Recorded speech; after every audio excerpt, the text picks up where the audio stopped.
Hey friends, so it's the middle of February. Sorry about that. Anyways, 2022 was actually a pretty decent year for me reading-wise, and so I wanted to talk about some of what I read. Let's start out with some statistics. Last year, I read 2 physical books, 24 audiobooks, and 24 volumes of manga or comics. And a few novels worth of fanfiction, but that's neither here nor there. So, here is what I think of every book I read in 2022 in one sentence plus a rating. Oh, and a side note, I know that rating systems can mean different things for different people, so this is what I mean when I rate things a certain way. Starting out with 1 star. A 1-star book I probably didn't finish and it was probably horrible. A 2-star book was less bad and I finished it. Moving on to 3 stars, my friends, this is the average star, the ambivalent star, the star that I give to a book that I didn't feel strongly positively or negatively about. Moving up to 4 stars, this is where I put the books that I liked but that had a noteworthy flaw. And finally, 5 star. 5 star can have a range depending on how I'm feeling.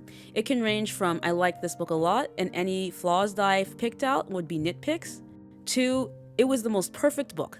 If you make it to the end of the video, let me know how you think I was feeling about 5 star when I was rating these. Let's start out with physical books. First off, Ultra Learning by Scott Young. A surprisingly practical book about how to learn more efficiently, 4.5 stars.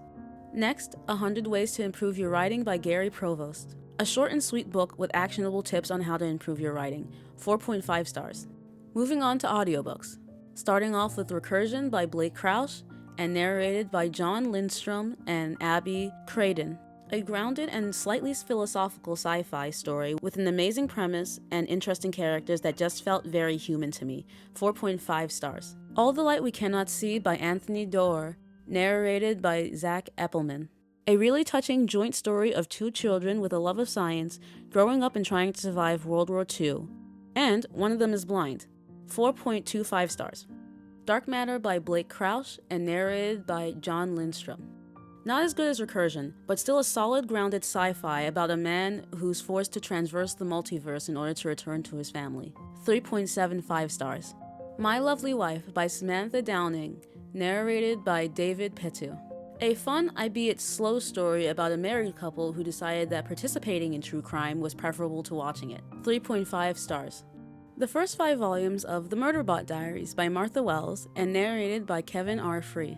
Speaking of murder, this novella series was a fun read and it was satisfying to see our snarky asshole robot grow, 3.75 stars. Uncomfortable Conversations with a Black Man, written and narrated by Emmanuel Ocho. I read this after seeing the Instagram series, and all I have to say is Emmanuel Ocho is a treasure, and as a fellow Nigerian American, that makes me kinda proud. 4 stars. The Prophet by Khalil Gibran, narrated by Paul Sperrer. This book had some solid philosophy, though I think I might need to reread it again. 3.75 stars. Anxious People by Frederick Bachman and Marin Ireland. This book perfectly captures how messy simply being human can be, and I loved how it approached all of the mistakes and the issues that the characters go through in such a compassionate and introspective way. 4.25 stars. Goodbye Again, written and narrated by Johnny Sun. A book of musings by the author that range from the mundane to the profound, and if I'm gonna be honest, a lot of these hit me harder than I thought they would. 4.5 stars. The Stationery Shop by Marjan Kamali and narrated by Mojan Marlowe. A story about a girl named Roya and the various relationships and circumstances in her life that shape her into who she is. That also gives us a glimpse at what life was like in 1950s Iran. 4 out of 5 stars. A Man Called Uwe by Frederick Bachman, narrated by George Newbern. My second Frederick Bachman book of the year. A story about a man who learned to love again after loss and the family that brings some color back into his life. 4.5 stars.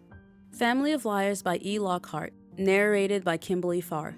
The characters are okay and the mystery is still straightforward, but it was fun, and if you liked We Were Liars, you'll like this. 3.5 stars. Clara in the Sun by Kazuo Ishiguro, narrated by Sura Siu. This book is from the perspective of the android Clara. We see what she sees and learn about the world as she does, and watch as she becomes more of a person. And while that aspect of the story was great, it does mean that we don't get as many answers about the world as I would have liked. 3.75 stars. The House on the Cerulean Sea by T.J. Clooney, narrated by Daniel Henning.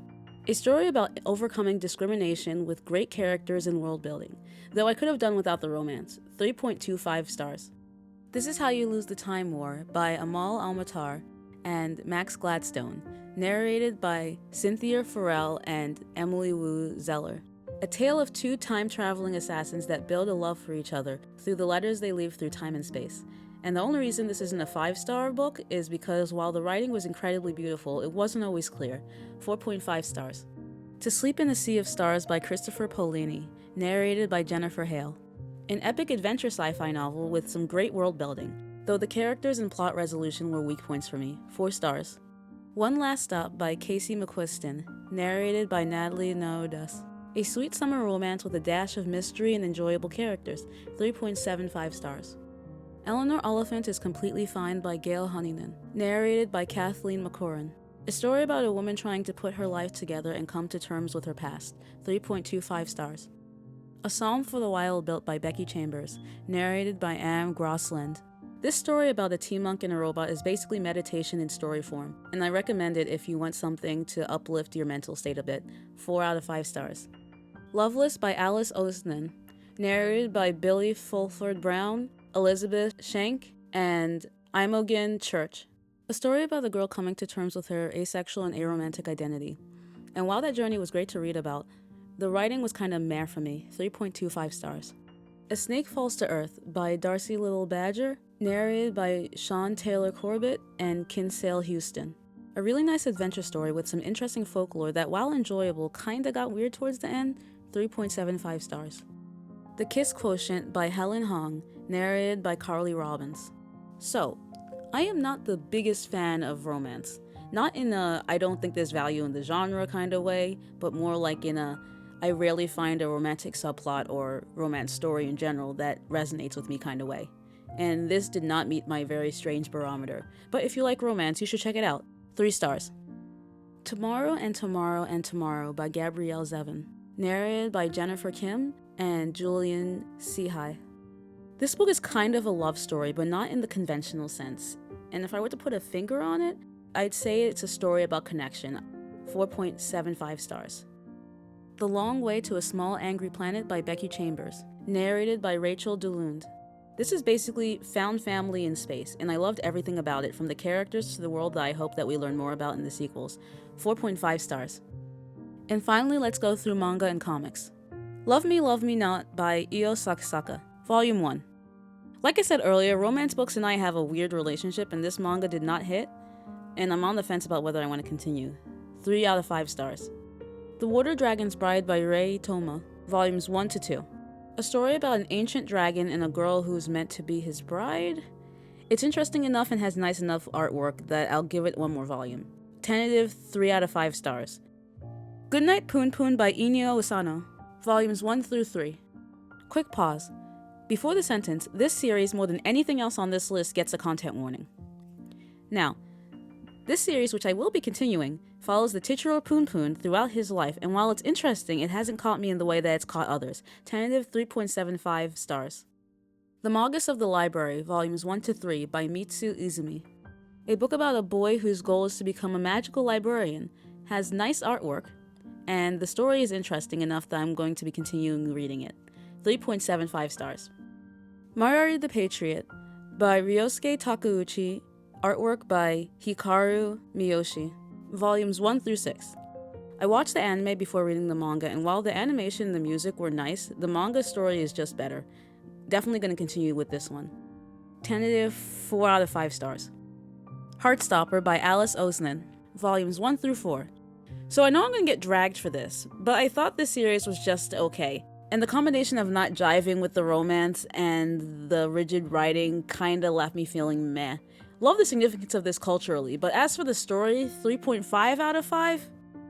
Spy Family Volumes 4 through 7 by Tatsuya Endo. So I read 4 volumes of Spy Family this year, and while it's still good, the plot kinda stalled for a bit there. So based on what I read, tentative 4 out of 5.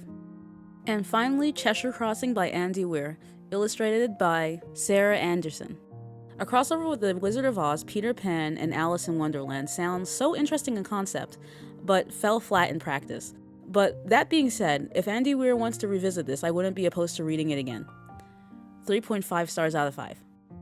And that's the end. Let me know what your favorite books from 2022 were, or let me know what you thought of my ratings. Also, if you want to see what my favorite books from 2021 were, you can watch this video right here. I think I was kinder in my ratings with those books. Okay, and that's it. See you in the next video.